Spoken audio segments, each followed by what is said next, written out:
भूतों में मानते हो? नहीं? मुझे लगता है कि आप में से केवल 5 या 10% लोग ही होंगे जिन्होंने एक्चुअल में कभी अपनी लाइफ में किसी भूत प्रेत का सामना करा होगा। बाकी के बचे हुए 90% लोग ऐसे होंगे जो सोचते होंगे कि हम थोड़ी मॉडर्न थिंकिंग वाले हैं और इन सब बातों को अंधविश्वास का नाम देते होंगे, बिल्कुल हमारी आज की कहानी में पीड़ित रॉकी की तरह। पर मुझे भरोसा है कि हमारी आज की कहानी सुनने के बाद आप सभी लोग इस अंधविश्वास में भरोसा करने लग जाओगे। तो चलिए कहानी शुरू करते हैं। ये बात है 25 जून 2014 की, जब रॉकी जर्मनी से इंडिया आकर अपने गांव रामगढ़ को ट्रेन पकड़कर वहां पहुंचा। ट्रेन स्टेशन पर रुकती है और वो स्टेशन पर उतरता है। तभी उसके चाचा रमेश पीछे से उसे आवाज लगाते हैं और दोनों जीप में बैठ जाते हैं। घर की ओर जाते हुए दोनों आपस में कई बात करते हैं। तभी रॉकी को रास्ते में जाते हुए थोड़ी दूर पर एक अमरूद का पेड़ दिखाई देता है और वो काफी उत्सुकता से अपने चाचा से पूछता है, अरे चाचा, ये तो वही अमरूद का पेड़ है ना जिस पर मैं झूला झूलता था और जिसके अमरूद भी इतने बड़े और मीठे होते थे। छोटे साहब, आपको नहीं पता उसमें अब एक छुड़ है। चुप कर राम, तू अपनी गाड़ी चला चुपचाप, बीच में मत बोल। चाचू से बोलने दो ना, वो कुछ तो बोल रहा था उस पेड़ के बारे में। बेटा, इसकी बात पर ध्यान मत दे, ये तो बस कुछ भी बकवास करता रहता है। तू मुझे बता, तेरी पढ़ाई कैसी चल रही है और विदेश में सब कुछ कैसा है? रमेश रॉकी का ध्यान उस बात से भटका कर उसे पूरे रास्ते दूसरी बातों में उलझाए रखता है। लेकिन राम बार बार रॉकी को आईने से देखता रहता है और जब भी रॉकी की नज़र उस पर पड़ती है तो वो नजरें चुरा लेता है। रॉकी को ये काफ़ी अजीब लगता है। रॉकी और रमेश 1 घंटे के सफ़र के बाद अब अपने घर पर पहुंचते हैं और रॉकी का स्वागत करने के लिए उसकी चाची मीनाक्षी वर्मा और उसकी चचेरी बहन प्रिया वर्मा दरवाजे पर खड़ी रहती हैं। रॉकी घर पहुंचकर अपनी चाची और बहन से मिलकर बहुत खुश होता है और उसके बाद वो लोग खातिरदारी में लग जाते हैं। सबसे खूब सारी बातें करने के बाद चाची सबके लिए टेबल पर खाना लगा देती हैं। रॉकी इतने सालों बाद अपने परिवार के साथ बैठकर खाना खा के बहुत खुश था। उसके माँ बाप के बचपन में ही गुजर जाने के बाद उसके चाचा चाची ने ही उसे पाल पोस कर बड़ा किया और जर्मनी पढ़ाने भेजा था, तो उसके चाचा चाची ही उसका परिवार थे। खाना खत्म होने के बाद मीनाक्षी रॉकी को खीर परोसती है। खीर खाते हुए रॉकी की नज़र अचानक से खिड़की की तरफ जाती है और वहाँ वो देखता है कि राम, उनका ड्राइवर, उसे चुपचाप चुपके से घूर रहा है, जो कि रॉकी को काफ़ी अजीब लगता है। रॉकी को अब अचानक से उस अमरूद के पेड़ वाली बात याद आती है और वो प्रिया से कहता है, प्रिया, मुझे अमरूद खाने का बहुत मन है और मैं उस अमरूद के पेड़ से अमरूद तोड़कर खाना चाहता हूँ जिसके साथ मेरी बचपन की कई यादें जुड़ी हुई हैं। बेटा, मैं तेरे लिए अच्छे और मीठे अमरूद मंगवा दूंगा और वैसे भी अब उस अमरूद के पेड़ के फल उतने अच्छे नहीं हैं। तेरे चाचू ठीक कह रहे हैं, तुझे तो घर पर आराम से हमारे साथ वक्त गुजारना चाहिए। ये पेड़ वेड़ पर चढ़ने की बात कर रहा है तू।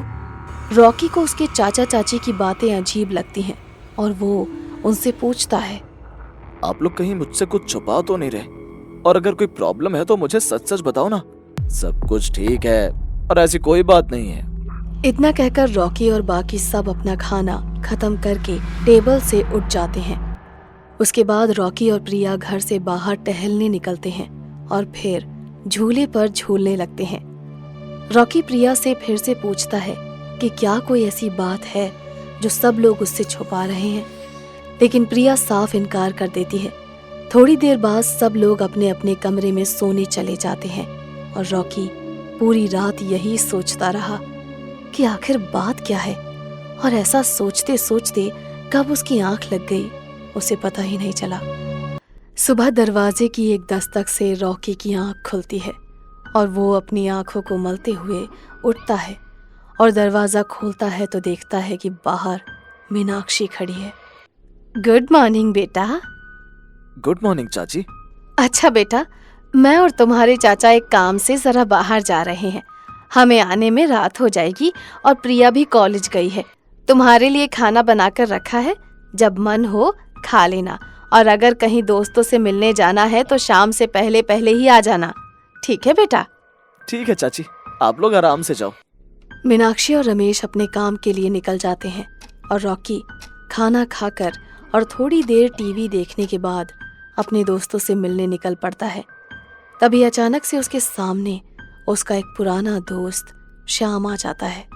अरे भाई, तू वापस कब आया जर्मनी से, और कैसा है तू? मैं बस कल ही आया हूँ यार। तू कैसा है? लेकिन क्या करता है यहाँ पर?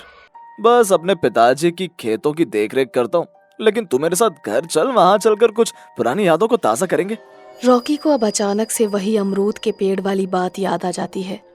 एक मिनट रुक, तुझे याद है वो अमरूद के पेड़ जिससे हम अमरूद तोड़कर खाते थे, झूला झूलते थे और न जाने क्या क्या?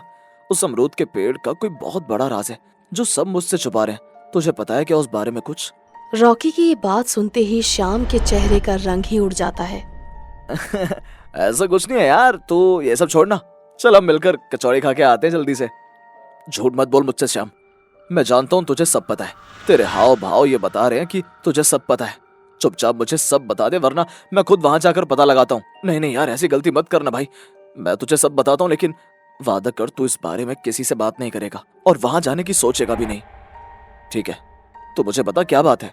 रॉकी और श्याम पास में एक पत्थर पर बैठ जाते हैं और रॉकी ध्यान से श्याम की बात सुनने लगता है। ये बात है आज से करीबन 6 साल पहले की। उस वक्त तुझे जर्मनी गए हुए शायद 4-5 महीने हुए होंगे। हमारे गांव में एक परिवार रहने आया जिसमें एक लड़की चांदनी और उसकी माँ सरस्वती थी। एक दिन की बात है, चांदनी कहीं से गांव में वापस आ रही थी जंगल के रास्ते से। तभी उसने देखा कि 2 लोग जंगल के बीचों बीच कुछ बातें कर रहे थे और कुछ लोग लकड़ियां काट रहे थे। जब वो वापस गई तो उसने देखा कि वो तेरे चाचा हैं, और जब उसने उनकी बातें सुनी तो ये पता चला कि वो इलीगली लकड़ी काट कर बेचने का सौदा कर रहे थे। इस बीच जब चांदनी पीछे हट रही थी तो सूखे पत्तों के ऊपर उसने पैर रख दिया और उसकी आवाज सुनकर उस आदमी और तेरे चाचा ने उसे देख लिया। वो तुरंत वहां से भागने लगी और वो आदमी उसके पीछे भागने लगा। चांदनी भागते भागते अमरूद के पेड़ के पास आ पहुंची और तभी उस आदमी ने उसकी पीठ पर गोली मार दी। चांदनी तड़पने लगी और उसने पानी पानी की आवाज लगाई, लेकिन गोली की आवाज सुनकर पूरा गांव अपने घर से बाहर नहीं निकला। और जब तक तेरे चाचा वहां पहुंचे तो चांदनी मर चुकी थी और वो आदमी वहां से भाग चुका था। बस उसके कुछ दिनों बाद से उस अमरूद के पेड़ पर उस लड़की की आत्मा का साया है। देख श्याम, पहली बात तो मेरे चाचू ऐसे काम कभी नहीं करेंगे, और दूसरी बात, मैं इन सब बातों में बिल्कुल भी यकीन नहीं करता। शहर के लोगों को यहाँ की हर चीज अंधविश्वास ही लगता है, लेकिन अब तक पिछले 6 सालों में 50 से ज्यादा मौतें हो चुकी हैं। तुझे ये कहानी कैसे पता? ऐसा भी तो हो सकता है कि बात कुछ और हो। मैंने अपनी इन्हीं आंखों से देखा। उस दिन जब गोली चली तो मैं भी वहीं उनके साथ लकड़ियां काट रहा था, और तभी उन्होंने मुझे कुछ पैसे दिए कि हमेशा चुप रहूं। मुझे कुछ काम है, तुझे मैं बाद में मिलता हूँ। ये कहकर रॉकी वहां से चला गया और जाते हुए उसने ये सोचा कि उसे इस बात की तह तक पहुंचना ही होगा और सच्चाई का पता लगाने के लिए उसी अमरूद के पेड़ के पास जाने का फैसला किया। रॉकी उसी अमरूद के पेड़ के सामने पहुंच जाता है। देखते देखते अब सूरज धीरे धीरे ढल रहा था। रॉकी ने एक अमरूद तोड़ा जो दिखने में बड़ा ही मीठा और ताज़ा लग रहा था, और वो उसे हाथ से पोंछकर खाने लगा।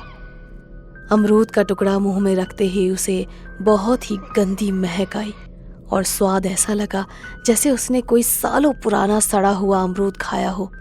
उसने जब अपने हाथ में बचे हुए अमरूद को देखा तो वो अंदर से हिल गया और उसने तुरंत उल्टी कर दी।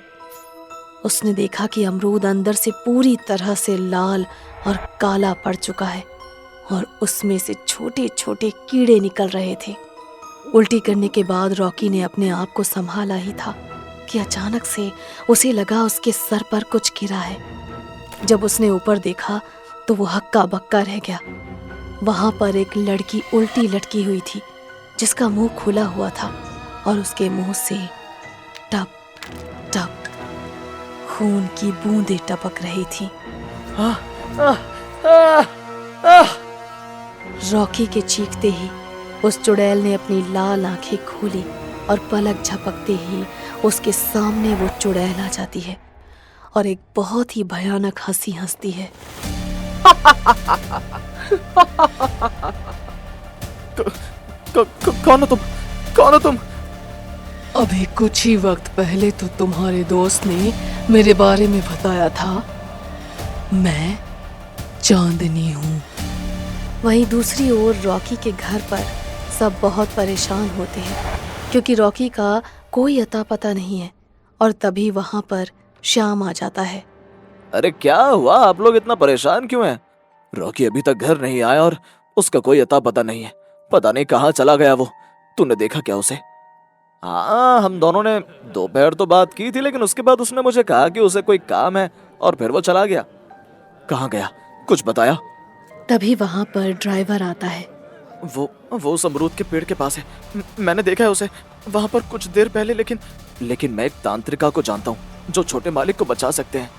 सब लोग ड्राइवर के साथ उस तंत्रिका के पास जाते हैं और रमेश उस चुड़ैल की पूरी कहानी शुरू से लेकर अंत तक तंत्रिका को बताता है।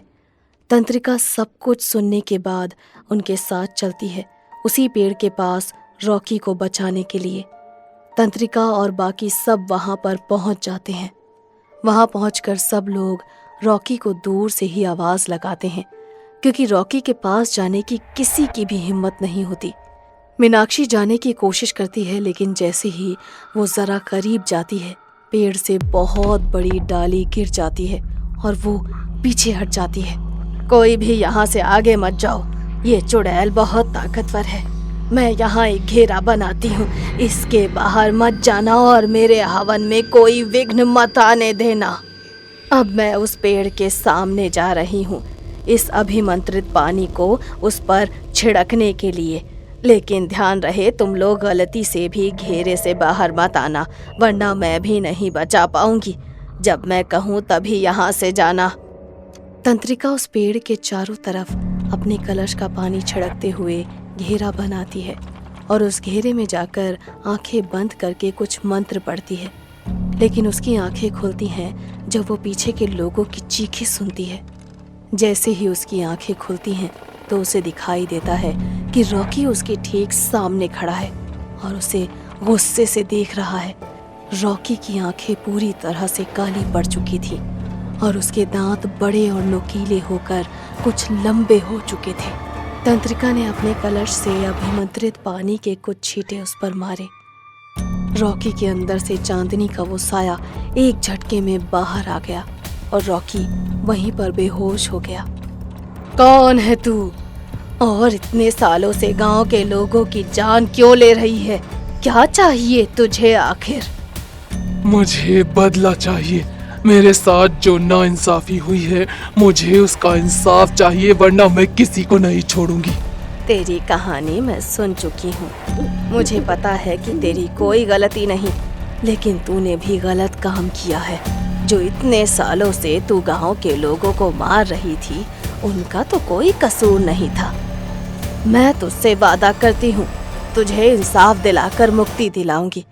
अगर तू यहाँ से चली जाए और इस लड़के को छोड़ दे, तो तेरे दोनों गुनहगार अपने जुर्म कबूल करेंगे और उन्हें सजा भी होगी।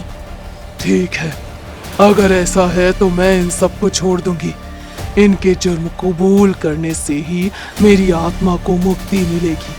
लेकिन अगर ऐसा नहीं हुआ तो मैं वापस आऊंगी और पूरे गांव को मार दूंगी। ये कहकर वो चुड़ैल वहां से हवा में ही गायब हो जाती है।